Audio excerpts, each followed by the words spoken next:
Hey guys, ये chapter का last video है। मुझे पता है काफ़ी लंबा चला, पर एक्चुअली में ये चैप्टर लंबा भी था और बहुत सारे कॉन्सेप्ट्स भी थे, क्योंकि इनोलेज और फिर इसके बाद वाला भी चैप्टर जो आने वाला है हमें, दैट इज़ 27 में 26, so that is new reactions of enolates with carbonyl compounds. तो वो भी एक इम्पॉर्टेंट चैप्टर है और वो भी बहुत ही लंबा चलेगा, इससे भी लंबा चलेगा। तो आप ये एक नेगेटिव पॉइंट होती है कि कभी भी हम रेफरेंस बुक पढ़े तो हम चैप्टर की लेंथ देख के उसको इम्पोर्टेंस देते। तो चैप्टर इतना हार्ड होता नहीं, इतना टफ होता नहीं, इतना कॉम्प्लिकेटेड होता नहीं, पर लेंथ मैटर कर जाता है, हमें लेजीनेस डाल देता है हमारे में। सो ट्राई करो कि मैं जो चैप्टर की लेंथ है वो अफेक्ट ना करे आपको, क्योंकि अंदर के कॉन्सेप्ट्स इंपॉर्टेंट भी होते हैं और वो इतने टफ नहीं होते कि हमें समझना है, बस हमें थोड़ा टाइम देना होता है उसे। ठीक है, सो ये लास्ट वीडियो है ये चैप्टर का। Enamines are convenient stable enol equivalents for conjugate addition. So last video में हमने देखा था कॉन्जुगेट एडिशन। कॉन्जुगेट एडिशन मतलब 1,4 एडिशन जो होता है उसको हम कॉन्जुगेट एडिशन बोलते हैं। Alpha beta carbonyl compound alpha beta unsaturated carbonyl compound के साथ 1,4 एडिशन होता है। अब देखो, तो अब बात यह है कि इनामाइंस भी वैसे कॉन्जुगेट एडिशन कर सकते हैं। तो कैसे? ये हमने हमारे इनामाइन लिया, ये हमारा alpha beta unsaturated carbonyl group, ये दोनों को मिक्स कर दो। 1 2 3 4 यहाँ पे। अब ये ग्रुप का कौन सा पार्ट यहाँ अटैच होगा? ऑब्वियसली ये जो डबल बॉन्ड वाला पार्ट है यहाँ। सो ये और ये दोनों एक CC बॉन्ड फॉर्म करेंगे। नेक्स्ट स्टेप है एसिड वर्कअप। तो जैसे ये दोनों बॉन्ड फॉर्म कर देंगे, ये जो हमारा पार्ट है इसको हम हाइड्रोलिसिस करके, मतलब वही एसिड वर्कअप करके हम लोग इसको कार्बोनिल में कन्वर्ट कर देंगे। अभी ये इनामाइन का हाइड्रोलिसिस, ये कार्बोनिल कैसे आएगा वो तो हमने पहले कर चुके हैं 20th चैप्टर में, तो आप वो देख लीजिएगा। सो इनामाइन भी 1,4 इनामाइन भी एक अच्छा कॉन्जुगेट एडिशन का इक्विवेलेंट है। अभी तक हमने जो कॉन्जुगेट एडिशन किसके किए? इनॉल के किए, इनॉन के कर रहे थे। सो इनामाइंस भी हमें हेल्पफुल हैं। एक और रिएक्शन देख लेते हैं। एक और रिएक्शन नहीं है, वो जो ऊपर रिएक्शन थी उसकी मैकेनिज्म है। सो देखो, 1,4 एडिशन 1 2 3 4th पोजीशन पे अटैक कौन करेगा? ये। जैसे ये अटैक करेगा, ये कौन सा फॉर्म हो गया? ये iminium ion, C double bond N और उसके ऊपर प्लस चार्ज, तो इमीनियम आयन फॉर्म हुआ। जैसे ये इमीनियम आयन फॉर्म होगा, नेक्स्ट बॉन्ड शिफ्टिंग के वजह से क्या होगा? ये यहाँ डबल बॉन्ड आ गया हमारा इनामाइन ऑफ द प्रोडक्ट। फिर हाइड्रोलिसिस करो तो क्या होगा? ये जो कंपाउंड है ये चला जाएगा और यहाँ डबल बॉन्ड O हो जाएगा और ये हमें अमाइन जो है, ये अमाइन, ये हमें एज अ बाई प्रोडक्ट मिला। ये प्रोडक्ट ये है हमारा कीटो एसिड और ये जो है ये हमारा अमाइन बाई प्रोडक्ट में है। नेक्स्ट आता है एक और रिएक्शन। सो सेम देख लो। अच्छा, ये रिएक्शन देख लिया, इजी है, तो कोशिश करो कि ये बिना देखे आप ट्राई करें। पिरोलिडीन इनामाइन यूज़ किया है, वही है। 1 2 3 4 कहाँ ऐड होगा? यहाँ पे। कौन सा ग्रुप ऐड होगा? ये। तो ये दोनों ने कार्बन कार्बन बॉन्ड बना दिए, ये हमारा प्रोडक्ट। और जैसे एक बार प्रोडक्ट बन जाएगा, हमें आगे कोई भी अगर स्टेप एक्सक्लूड करनी है या इंक्लूड करनी है, जैसे कि अगर OMe हटाना है तो वो हम कर सकते हैं। तो वो हमें जैसी रिक्वायरमेंट होती है उस तरीके से हम उसको ये कन्वर्ट करेंगे। नेक्स्ट एक और एग्जांपल, मॉर्फोलिन इनामाइन। सो यहाँ हमने लिया था पिरोलिडीन इनामाइन और यहाँ हम लोग ले रहे हैं मॉर्फोलिन इनामाइन। सो देखो 1 2 3 4 सेम 1,4 एडिशन और यहाँ पे बॉन्ड। सो बॉन्ड फॉर्म हो गया। बॉन्ड फॉर्म होने के बाद ये जाएगा। अच्छा, ये जो ग्रुप जाएगा ये मॉर्फोलिन जाएगा। सो एक्चुअली में हमें मैटर करता है ये कार्बन और नाइट्रोजन बॉन्ड, तो ये कार्बन और नाइट्रोजन जाके ये कार्बोनिल ही देगा। ये मैटर नहीं करता कि हम लोग ये जो ऊपर वाला ये है ग्रुप वो कौन सा यूज़ करते हैं। ठीक है, ये जो इनामाइन का रिलेटेड जितने भी रिएक्शंस हैं ना वो हमने 20th में देखे थे, इसलिए मैं फिर से एक्चुअली मैं एक्सप्लेन नहीं कर रही हूँ आपको, क्योंकि वो फिर बहुत ही लंबा हो जाएगा ये चैप्टर। तो next, conjugate addition of silyl enol ethers leads to silyl enol ether of the product. सो यहाँ पे एज अ TiCl4 को एज हमने कैटलिस्ट ल्यूविस एसिड यूज़ किया कैटलिस्ट के तरीके से। सो अब हम क्या कर रहे हैं, सिलाइल इनोल ईथर की रिएक्शन जैसे हमने सबसे पहले इनॉन देखा, फिर इनामाइन देखा, अब हम देखेंगे सिलाइल इनोल ईथर। ये हमारा कार्बोनिल कंपाउंड में कौन सा टेट्रामिथाइल सिलिकॉन शायद ऐड करते, टेट्रामिथाइल सिलिकॉन ऐड करो तो नहीं, ट्राईमिथाइल सिलाइल क्लोराइड ऐड करते हैं। सो जैसे ही वो ग्रुप ऐड करेंगे तो क्लोरीन जाएगा, हमारा सिलिकॉन ग्रुप यहाँ आ जाएगा, ये फॉर्म हो गया। इसके साथ हम लोग का alpha beta unsaturated carbon add करते हैं। जैसे ही alpha beta unsaturated carbon group add करेंगे क्या होगा, 1 2 3 4, फोर्थ पोजीशन पे कौन बॉन्ड बनाएगा, ये दोनों बॉन्ड बना देंगे। एक बार ये दोनों बॉन्ड बन गए मतलब फिर अगर हमें इसको एलिमिनेट करना है तो भी कर सकते हैं, रखना है तो भी रख सकते हैं। इन्होंने यहाँ एलिमिनेट कर दिया। सो 1 2 3 4 5 सॉरी 1 2 3 4 5, तो ये क्या है 1,5 डाइकार्बोनिल कंपाउंड। तो अगर आप हमें कभी भी रिएक्शन में 1,5 डाइकार्बोनिल कंपाउंड्स बनाने हो तो ये डायरेक्ट स्टेप, इजी मेथड है। नेक्स्ट रिएक्शन सेम एक और एग्जांपल ले लो। अच्छा ये है ना, ये बनाया, अब ये खुद से बना के देखो। 1 2 3 4, ठीक है। फोर्थ पोजीशन पे ये जो डबल बॉन्ड है इसके साथ ये कार्बन कार्बन बॉन्ड बनाएगा। और ये अगर हमें एलिमिनेट करना है तो हम इसको हाइड्रोलिसिस से एलिमिनेट कर देंगे। देखते हैं हमारा प्रोडक्ट क्या मिला, ये, ठीक है। एक बार ड्रॉ करके देखो, प्रोडक्ट मिल जाएगा। सो ये रिएक्शन में इन्होंने ये सिग्निफिकेंस इसका बताया है कि ये जो क्वाटरनरी कार्बन होते हैं ना वो बनाना थोड़ा मुश्किल है, पर ये रिएक्शन इतनी आसानी से फ्लो हो जाती है ना कि ये जो क्वाटरनरी कार्बन फॉर्म हुआ ना वो भी हमें प्रोडक्ट में एज अ मिल सकते हैं, वो भी अच्छी क्वांटिटी ऑफ यील्ड के साथ, दैट इज 76%। नेक्स्ट एक और रिएक्शन देख लेते हैं, फिर से वही क्वाटरनरी। अब यहाँ तो देखो हमने 2 क्वाटरनरी कार्बन बना दिए, ठीक है। जैसे देखो ये वैसे ही आपको लगता है ये हार्ड होगा क्योंकि ये थोड़ा क्राउडिंग वाला मॉलिक्यूल है, पर ये रिएक्शन ही इतनी आसानी से होता है, ये जो 1 कॉन्जुगेट एडिशन हो रही है इसलिए ये आसानी से प्रोडक्ट बन जाएगा। ये हमारा कार्बोनिल ग्रुप था, कार्बोनिल ग्रुप में हमने सिलिकॉन ऐड किया, सिलाइल इनॉन ईथर बनाया। जैसे ये बन जाएगा हम लोग 1/4 अल्फा बीटा अनसैचुरेटेड कार्बोनिल के साथ करेंगे तो 1 2 3 4th पोजीशन पे ये ग्रुप ये ग्रुप नहीं, ये कार्बन और ये कार्बन बॉन्ड बनाएंगे तो हमें 2 क्वाटरनरी कार्बन मिला।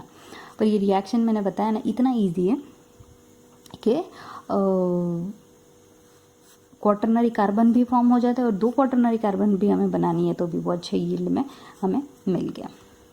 अभी नेक्स्ट बात ये है कि अगर आप में से किसी ने ये नोटिस किया हो तो ये जो ग्रुप है अब तक हमें जो आ रहा था ना वो हमारे कार्बन के ऊपर सिर्फ कार्बोनिल ग्रुप था, उसमें हम सिलिकॉन डाल रहे थे तो हमें ये प्रोडक्ट मिल जाए। देखो ये जो दूसरा कार्बन है उस पर कुछ ऐसे OR ग्रुप नहीं होता, तो यहाँ क्या है ये OR, तो इसको क्या बोलते हैं सिलाइल कीटीन एसिटाल। तो एसिटाल कैसे बोलेंगे, कार्बन के ऊपर 2 OR ग्रुप हो तो एसिटाल, और सिलाइल सिलिकॉन ग्रुप है, कीटीन क्योंकि ये कीटीन में से बन रहा है ये हम देखते हैं, ठीक है। सो उसकी ये कीटीन एसिटाल का छोटा सा एक इंट्रो इन्होंने दे दिया। एल्डिहाइड में अल्कोहल डालो तो, कार्बोनिल में अगर अल्कोहल डालो तो क्या मिलेगा, एसिटाल मिलेगा। पहले हेमी एसिटाल और हेमी एसिटाल के बाद एसिटाल। जैसे ही एसिटाल मिलेगा फिर क्या करेंगे हम लोग, ये एसिटाल आपको रिवाइज करने के लिए दिया है, दिखाया गया है। अब देखो, अब वैसे ही अगर हम कीटीन ले ले, कीटीन में अगर मिथेनॉल ऐड करेंगे तो क्या मिलेगा, कीटीन एसिटाल। जैसे एल्डिहाइड में अल्कोहल ऐड करने से एसिटाल मिला, वैसे कीटीन में अल्कोहल ऐड करने से कीटीन एसिटाल मिलेगा। कीटीन एसिटाल में कुछ मतलब ऐसे बहुत बड़ी चीज़ नहीं है, सिर्फ ये जो कार्बन है ये ऑक्सीजन के साथ एक ग्रुप बना देगा और ये जो है ये कार्बन फिर से जो है ना ऑक्सीजन के साथ एक और ग्रुप, ये जो डबल बॉन्ड O है ना वो स्प्लिट अप हो जाएगा 2 ऑक्सीजन्स में। So that is ketene acetal. उसके मैकेनिज्म दी है पर वो जो सिमिलर मैकेनिज्म हमने ऊपर देखी थी वैसी ही है। 1 2 3 4 फोर्थ पोजीशन पे ये ग्रुप सीधा यहाँ अटैक करेगा, 2 क्वाटरनरी कार्बन मिले, टाइटेनियम इनोलेट फॉर्म हुआ। टाइटेनियम इनोलेट इसलिए क्योंकि जो हमने ये TiCl4 यूज़ किया, सो वो जो TiCl4 है वो ऑक्सीजन के साथ बाउंड बनाएगा, ये O- जो होता है उसके साथ TiCl4 बनाएगा।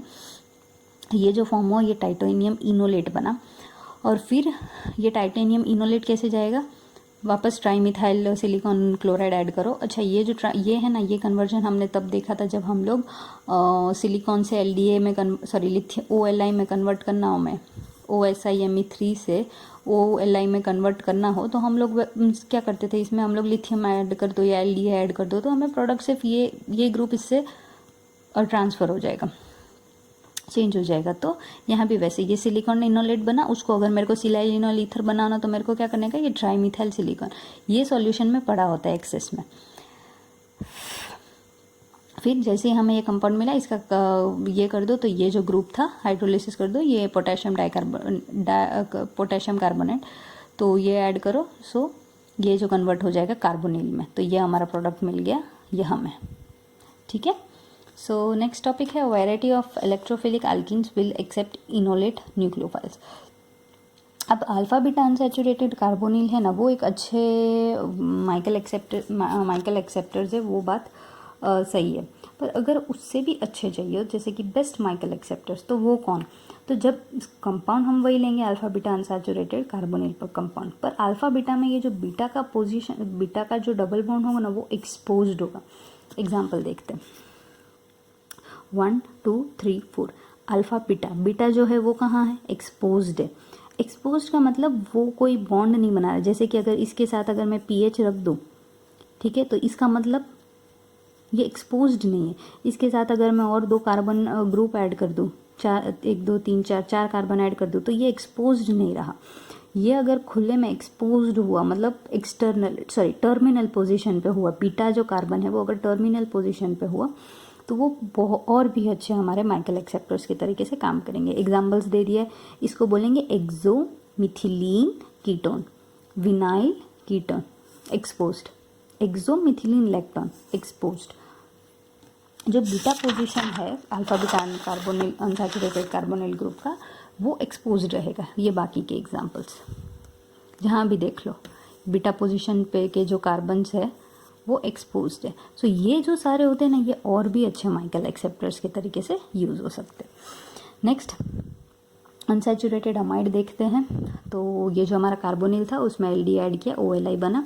जैसे OLi बनेगा, हम alpha beta unsaturated carbonyl compound है, पर कार्बोनिल के साथ एक डाइअमाइन है, डाइअमाइन नहीं, NMe2 है। सेम, कोई चेंज नहीं आएगा, 1 2 3 4 फोर्थ पोजीशन पे इसके साथ।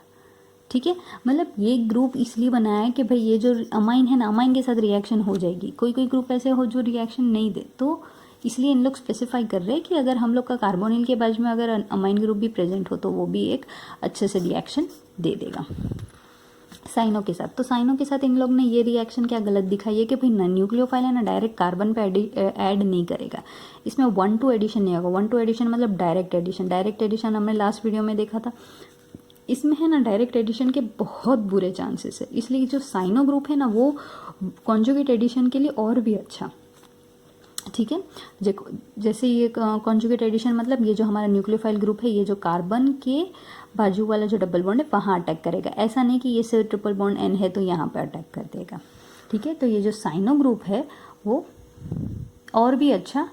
Alkenes conjugated with nitriles are thus activated towards nucleophile attack without the complications of direct addition to the activating group। अगर जब alkenes के साथ अगर नाइट्राइल अटैच हो तो वो न्यूक्लियोफिलिक अटैक के लिए और भी ज़्यादा एक्टिवेट हो जाता है। So cyano is a very good group for conjugate addition by the way. अब कार्बोनिल के साथ फिर से रिएक्शन करो, क्या होगा, 1 2 3 और 4। अच्छा ये है ना, मैं साइनो का भी नाइट्रोजन गिनती हूँ। अच्छा, जब हम कार्बोनिल अल्फा बीटा अनसैचुरेटेड बनाते तो कैसे बनाते, 1 2 3 और 4 बनाते। वैसे ही अगर साइनो ग्रुप हो तो हम कैसे बनाएंगे, सो 1 2 3 और 4। ठीक है, नाइट्रोजन को हम 1 नंबरिंग देंगे। सो कौन सा रिएक्शन में थे हम, ये हाँ, तो साइनो को कौन सा 1 2 3 4 फोर्थ पोजीशन पे। फोर्थ पोजीशन कहाँ पे अटैक करेगा, यहाँ पे। ठीक है, तो ये दोनों एक कार्बन कार्बन नया बॉन्ड फॉर्म कर देंगे। नेक्स्ट, यहाँ साइनो भी है, कार्बोनिल भी है और यहाँ भी साइनो है, तो ये और ही अच्छा रिएक्शन देगा। कहाँ करेगा, 1 2 3 और 4। तो फोर्थ के साथ कार्बोनिल का group C double bond O इधर जाएगा, मतलब इनोलेट यहाँ फॉर्म होगा, मतलब यहाँ पे, ठीक है। अच्छा, ये मैं हवा में इसलिए कर रही हूँ क्योंकि मुझे समझ आ, मतलब मेरा माइंड में वो बात क्लियर है कि कार्बोनिल का जो डबल बॉन्ड है, कार्बोनिल जो ग्रुप है उसके बाजू वाले कार्बन के साथ वो इनोलेट फॉर्म करेगा डबल बॉन्ड। अगर आपके माइंड में वो क्लियर नहीं है तो आप मैकेनिज्म फॉलो करो, धीरे धीरे रिएक्शंस करते करते वो माइंड में आ जाएगा, कोई बहुत बड़ी रॉकेट साइंस नहीं है, ठीक है। सो ओके, हाँ, अब आता है ग्लाइसिन। तो ग्लाइसिन जो है, ग्लाइसिन के साथ, ग्लाइसिन जो है वो सिंपलेस्ट अमीनो एसिड है, पर अगर मुझे कभी भी उसके साथ कॉम्प्लिकेटेड रिएक्शन करना हो तो वो इतना आसानी से नहीं होगा, क्योंकि जो ग्लाइसिन है वो इनोल या इनोलेट फॉर्म नहीं करता, देखो, but it does not easily form enols और इनोलेट। तो क्या करेंगे, इसको हमने कन्वर्ट कर दिया बेंजाल्डिहाइड इमीन के साथ। बेंजाल्डिहाइड इमीन के साथ कन्वर्ट करने के बाद इसके साथ जो भी रिएक्शन करनी है कर लो, फिर करने के बाद हाइड्रोलिसिस कर दो। तो अभी हमारा देखो ये फिर से वो ग्लाइसिन ग्रुप वापस आ गया। तो ये रिएक्शन है ना, प्रोटेक्टिंग ग्रुप्स में हम बहुत देखेंगे कि हमारा जो रिएक्टेंट है, अगर वो किसी के साथ, मतलब जो डिज़ायर्ड हम रिएक्शन हमें चाहिए वो नहीं दे रहा, जैसे कि इसके साथ अगर मुझे रिएक्शन करनी है कॉन्जुगेट एडिशन, तो इनोलेट फॉर्मेशन चाहिए, तो इनोलेट फॉर्मेशन नहीं होगा, तो हम क्या करेंगे, इसी को हम दूसरे में ग्रुप में कन्वर्ट करेंगे। अच्छा, हम ऐसे ग्रुप में कन्वर्ट करेंगे कि जब वो ग्रुप में को अगर हम हाइड्रोलिसिस करते तो हमें ओरिजिनल मिल जाए, ठीक है। तो हमने ग्लाइसिन को कोई तो 2 स्टेप में से बेंजाल्डिहाइड इमीन में कन्वर्ट कर दिया, फिर हमने साइनो के साथ रिएक्ट, अल्फा बीटा अनसैचुरेटेड के साथ रिएक्ट किया, हमें प्रोडक्ट मिल गया। तो एक बार प्रोडक्ट मिल जाए, फिर अगर हम उसका एसिड हाइड्रोलिसिस करेंगे तो हमें हमारा कंपाउंड वापस मिल जाएगा। तो ये कौन सा तरीका है, अगर ग्लाइसिन में हमें कभी भी ग्रुप ऐड करने हो तो ये एक तरीका है कि हम ऐड कर सकते हैं, हमारा रिएक्शन भी हम यूज़ कर सकते हैं। और अगर इनोलेट नहीं फॉर्म हुआ तो इन्होंने क्या किया, दूसरे मतलब दूसरा कंपाउंड में कन्वर्ट करके फिर उसका एसिड हाइड्रोलिसिस कर सकते हैं। नेक्स्ट है नाइट्रो ग्रुप के साथ। अच्छा, अब ये इंटरेस्टिंग रहेगा थोड़ा, देखो ये हमारा इनामाइन, ठीक है। अब इनामाइन के साथ हमने ये कंपाउंड ऐड किया, अभी इसको मैंने इलेबोरेट करके यहाँ लिखा है। तो ये क्या है, ये हमारा कार्बोनिल ग्रुप और ये नाइट्रो का।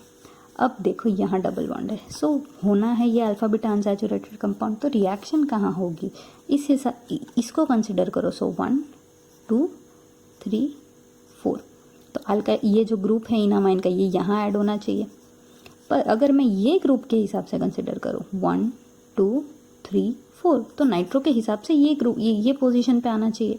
तो ये कंफ्यूजन हो जाएगी, है डबल बॉन्ड, ऐड यहाँ भी हो सकता है और यहाँ भी हो सकता है, तो रिएक्टेंट जो है वो इनामाइन ऐड कहाँ होगा, तो वो हमेशा कहाँ ऐड होगा, यहाँ पे ऐड होगा। क्यों, क्योंकि वो नाइट्रो को कंसिडर करके उसका कॉन्जुगेट एडिशन करेगा। तो भाई नाइट्रो को क्यों करेगा वो ओवर कार्बोनिल, तो हमने पहले भी वो चैप्टर, एक आधी चैप्टर में देखा था, ये जो नाइट्रो ग्रुप है it is equal to 2 carbonyl group, तो ये ज़्यादा स्ट्रॉन्ग है इसके कंपैरिजन में। सो कौन हु विंस, नाइट्रो विंस। तो नाइट्रो के हिसाब से जो 1/4 पोजीशन पे 4th पोजीशन होगा उस पे हमारा ग्रुप अटैक करेगा, देखो हो गया। और फिर बाद में इसका हाइड्रोलिसिस कर दो तो ये ग्रुप जाके क्या मिलेगा हमें, कार्बोनिल ग्रुप, ठीक है। सो नाइट्रो अल्केन्स के रिएक्शंस देख लेते हैं। Nitro alkanes are superb nucleophiles for conjugate addition. So ये हमारा नाइट्रो अल्केन, सेम चीज़ जो हम देख रहे थे, अल्फा बीटा अनसैचुरेटेड के साथ ऐड करो तो हमें हमारा ये कंपाउंड मिल गया 1 2 3 4 1 2। अच्छा, ये तो नाइट्रो ग्रुप है, तो ये इसके साथ कॉन्जुगेट एडिशन होगा 1 2 3 4, और ये जो है डबल बॉन्ड इसके एंड से अटैच होगा। सो दैट्स इट। और फिर बाद में यही ग्रुप है, हाँ, इसके वो वापस अगर हम लोग रिएक्ट करें कंपाउंड के साथ तो क्या प्रोडक्ट मिलेगा, ये प्रोडक्ट मिल जाएगा हमें। नेक्स्ट एक और रिएक्शन, तो अगर आपने ऊपर वाली देखी है तो ये बिना देख के ट्राई करो। यह alpha beta unsaturated carbonyl compound, ये हमारा नाइट्रो ग्रुप कहाँ अटैक करेगा, ये यहाँ पे इस तरफ जो इनोलेट जैसा स्ट्रक्चर होगा वो यहाँ पे फॉर्म करेगा। सो ये जो है ये अटैकिंग पोजीशन 1 2 3 4th पोजीशन, सो ये दोनों बॉन्ड बनाएंगे, बनाया, ठीक है। अब देखो फिर से 2 नाइट्रो अल्केन को रिएक्ट करते ये वाले कंपाउंड से, फिर इससे भी करेंगे 1 2 3 4, 4th पे अटैक होगा, कहाँ पे अटैक होगा, ये पोजीशन पे। सो ये दोनों एक बॉन्ड फॉर्म कर दिया, प्रोडक्ट देख लो वही है। फिर यहाँ पे, सो यहाँ पे क्या मिलेगा हमें प्रोडक्ट, ये कार्बोनिल कंपाउंड दोनों तरफ है, ठीक है। तो दोनों तरफ सिमेट्रिक है, जैसे ये जो था इस तरफ ये सिमेट्रिक नहीं था, ये सिमेट्रिक है गया। अगर ये कार्बोनिल ग्रुप है 1 2 3 4 ये कंसिडर करो, या मैं प्रोडक्ट 1 2 3 4 इस पे कंसिडर करो। ये दोनों में से अगर मैं कहीं भी ग्रुप ऐड करूँ तो प्रोडक्ट तो वही है, क्यों? क्योंकि ये सिमेट्रिक कंपाउंड है, ठीक है। तो कोई भी जगह ऐड होके ये हमें हमारा प्रोडक्ट मिल गया, ये वाला, ठीक है। कभी भी सिमेट्रिक ग्रुप हो ना तो रिएक्शन की में प्रॉब्लम ही नहीं आती है, क्यों? क्योंकि वो सिमेट्रिक हो तो दो कोई भी तरफ रिएक्शन करो, प्रोडक्ट तो हमें वही मिलने वाला है, ठीक है। अब एक और रिएक्शन है, अब नेक्स्ट रिएक्शन है, इसमें सेम हमारा कंपाउंड है 1 1 2 3 4 फोर्थ पोजीशन पे ये CH3 ग्रुप अटैच होगा। यहाँ एक अलग चीज़ ये है कि ये जो आयोडीन है ये साइड में से निकल के इंट्रा मॉलिक्यूलर SN2 डिस्प्लेसमेंट करेगा और क्या होगा, हमारा 6 मेंबर्ड रिंग फॉर्म हो जाएगा। अच्छा, ये ऐसा क्यों होता है? क्यों? क्योंकि ये H और ये I जाके, अच्छा ये क्यों होता है? तो कभी भी 6 मेंबर्ड रिंग ज़्यादा स्टेबल होता है, तो कंपाउंड स्टेबिलिटी के हिसाब से ओपन रहने की जगह ये HI निकल के ये प्रोडक्ट फॉर्म करना ज़्यादा प्रेफर करेगा, ओके। अब एक इम्पॉर्टेंट चीज़ है नेफ्री। अच्छा, इससे पहले ये जो है ये बेस है CS2CO3 सीजियम आयन है ये, सॉरी केजियम, सीजियम है केजियम, जो भी बोला आप। अच्छा, मैं ये इसलिए स्पेसिफाई कर रही हूँ, देखो हमने बेस कितने सारे यूज़ किए और हम कितने सारे नए नए बेसिस से मिले अभी तक। तो कभी भी ये आप देखो तो आपको लगेगा कि इसका रोल क्या होगा हमारे रिएक्शन में, इसका रोल क्या होगा करके हमारा जो रिएक्शन जो मन में आता हो वो भी हम नहीं सोचेंगे। तो जितने रिएक्शंस आप करते जाओगे एक बार आपको आइडिया आ जाएगा। अच्छा भाई, कार्बोनेट कंपाउंड है, कार्बोनेट है और सीजियम है, तो CS2CO3 को हम लोग एज अ बेस यूज़ कर सकते हैं। तो ये एज अ बेस ही एक्ट करेगा और कोई इसका बड़ा रोल नहीं है, ठीक है। पर वही अगर NaOH लिखा हो तो हम आसानी से पकड़ ले, पर सीजियम लिखने की वजह से काफ़ी लोग कंफ्यूज हो सकते हैं। पर जितने रिएक्शंस आप करते जाओगे उतने नए बेस, इतने नए एसिड, उतने नए रिएजेंट से मिलेंगे और उतने ही हम लोग याद करते जाएंगे। अब एक नई इंपॉर्टेंट रिएक्शन आती है नेफ रिएक्शन। ये आई गेस एक CSR में पूछा भी है। Conversion of NO2 functional group into carbonyl group is known as Nef reaction. ये याद रखो, NO2 को C डबल बॉन्ड O में कन्वर्ट कर देता है। तो देखो ये जो है ये नेफ की रिएक्शन है। ये हमारा नाइट्रो ग्रुप था, बेस डाला हमने, बेस डालने से क्या होगा, ये जो हाइड्रोजन था यहाँ का ये लूज़ हुआ, जैसे ही लूज़ होगा ये इमीनियम आयन फॉर्म हो, इमीनियम आयन के बाद फिर जब HCl के साथ हाइड्रोलिसिस कर देंगे तो ये ग्रुप यहाँ से रिलीज़ होके हमें कार्बोनिल ग्रुप मिल जाएगा, ठीक है। सो ये एक इम्पॉर्टेंट रिएक्शन है, मतलब ये एक बड़ा फंक्शनल ग्रुप है NO2 और कार्बोनिल, तो दोनों को एक ही रिएक्शन से हम लोग बना सकते हैं, वो है नेफ रिएक्शन। सो नेफ रिएक्शन से हम NO2 को कार्बोनिल में कन्वर्ट कर सकते हैं। तो ये जो नेक्स्ट रिएक्शन है स्पेसिफिकली उसी के बारे में है। ये हमारा अल्फा बीटा अनसैचुरेटेड कंपाउंड, उसमें हमने नाइट्रो ग्रुप ऐड किया तो हमें प्रोडक्ट मिला। उसके बाद ये बीच में इंटरमीडिएट प्रोडक्ट फॉर्म होगा इन प्रेजेंस ऑफ NaOMe। फिर ओजोनोलिसिस किया, ओजोनोलिसिस करने के बाद हमारा ये जो ग्रुप था ये निकल के हमें हमारा कार्बोनिल मिल गया, ठीक है। नेक्स्ट है the synthesis of a drug that acts on our brain chemistry. अच्छा, ये एक ड्रग है विवालैन। तो ये इसके बारे में आपको बहुत डिटेल में अगर आप इंटरेस्टेड हो तो आप नेट गूगल पे सर्च करो तो आपको ज़्यादा इन्फॉर्मेशन मिलेगी। इसको it is described as dopaminergic antagonist, ठीक है। ये हमारे ब्रेन में अगर ब्रेन के लिए लिखा जाए प्रिस्क्राइब्ड मेडिसिन है, ठीक है। तो ये ग्रुप, अच्छा हमें लगता है कि भाई हमने इतने सारे रिएक्शंस करते हैं तो ये लैब में कभी काम नहीं आना, तो ये रिएक्शन से प्रूव हो जाता है कि ब्रेन केमिस्ट्री, मतलब ब्रेन हमारे ह्यूमन बॉडी में सबसे इम्पोर्टेंट ऑर्गन है। सो उसकी भी मेडिसिन हमने जो इतने बेसिक रिएक्शन करी ना उससे बन जाती है, ठीक है। सो केमिस्ट्री होती सिंपल ही है, पर हम लोग अगर उसको 10 स्टेप्स में बना दें तो हमें कॉम्प्लिकेटेड लगती है, पर होती नहीं है। अब देखो हमने जितने भी रिएक्शंस पढ़ी ना, कौन सी आने वाली है, conjugate addition of enolate, reduction of cyano to primary amine, alkylation and reduction to the amide, ये सारी रिएक्शन इसमें आने वाली है। तो अब हम देखते कैसे। सो ये कार्बोनिल कंपाउंड है COOET, यहाँ साइनो ग्रुप है, तो क्या होगा साइनो ग्रुप, ये है, ये इनोलेट फॉर्म करेगा। सो इनोलेट से यहाँ पे डबल बॉन्ड फॉर्म होगा, जैसे यहाँ डबल फॉर्म होगा यहाँ कॉन्जुगेट एडिशन, मतलब 1 2 3 4 फोर्थ पोजीशन, मतलब ये जो साइनो ग्रुप, ये जो कंपाउंड, ये मॉलिक्यूल है, ये मॉलिक्यूल उसकी यहाँ पे अटैच होगा। अच्छा, अब आप बोलोगे रिएक्शन देख के हमने तो चलो अभी पढ़ा कि कॉन्जुगेट एडिशन होने वाली है, वैसे कैसे पता चलेगा कि भाई क्या होने, कुछ और भी तो हो सकता है। तो पॉसिबिलिटी देखो, ये है OMe ग्रुप, ये है OMe ग्रुप। अभी ये दोनों ग्रुप ये कंपाउंड के साथ कोई प्रोडक्ट दे सकते, नहीं कोई मेजर प्रोडक्ट दे सकते। सो अगर दे सकते तो ठीक है, वो एक हमारा ऑल्टरनेटिव बनता है। पर यहाँ देखो OMe और ये जो alpha beta unsaturated carbonyl compound का तो ये होने नहीं वाला। सो कार्बोनिल कंपाउंड को ढूंढो। एक्चुअली में इसलिए कार्बोनिल कंपाउंड बहुत इंपॉर्टेंट ग्रुप है। कार्बोनिल कंपाउंड को तो कार्बोनिल कितना कुछ कर सकता है, न्यूक्लियोफाइल को ऐड कर सकता है, ये इनोलेट फॉर्म कर सकता है। तो यहाँ क्या हो रहा है, इनोलेट फॉर्म हो रहा है, तो इनोलेट के साथ ये 1,4 एडिशन दे रहा है, तो हमें वैसे आइडिया आएगा। फिर यहाँ रिडक्शन किया ये जो साइनो है ना, साइनो को प्राइमरी अमाइन में कन्वर्ट किया। ये भी हमने है ना आई गेस कोई तो चैप्टर में देखा था पहले, साइनो का कन्वर्जन प्राइमरी अमाइन में in presence of H2 palladium carbon. जैसे ही कन्वर्ट हो जाएगा, ये एक इंटरमीडिएट है, मतलब ब्रैकेट में मतलब ये इंटरमीडिएट प्रोडक्ट बन रहा है। फिर स्पॉन्टेनियस साइक्लाइजेशन होगा। अच्छा, ये अगर NH2 और कार्बोनिल ग्रुप साथ में हो ना, तो ये CONH2 अमाइड फॉर्म करने में ज़्यादा स्टेबल होंगे, इसलिए ये ग्रुप ओपन रहे। इससे अच्छा अगर ये कंबाइन होकर साइक्लाइजेशन कर दे तो ये ज़्यादा स्टेबल प्रोडक्ट है। और ये स्पॉन्टेनियस साइक्लाइजेशन है, मतलब हमें कोई बाहर से एक्सटर्नल चीज़ें नहीं डालनी पड़ रही साइक्लाइजेशन के लिए, ये अपने आप होने वाला है।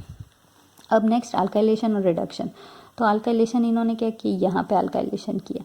सो अल्काइलेशन नाइट्रोजन मतलब एन अल्काइलेशन करने के लिए क्या, अगर सिंपल अल्काइल हैलाइड भी हम यूज़ करते हैं तो ये हो जाता है। मतलब ये प्रोपेन ग्रुप है, तो प्रोपेनल कोई भी हैलाइड यूज़ कर लो, तो सिंपल हैलाइड यूज़ करो तो एन अल्काइलेशन हो जाएगा।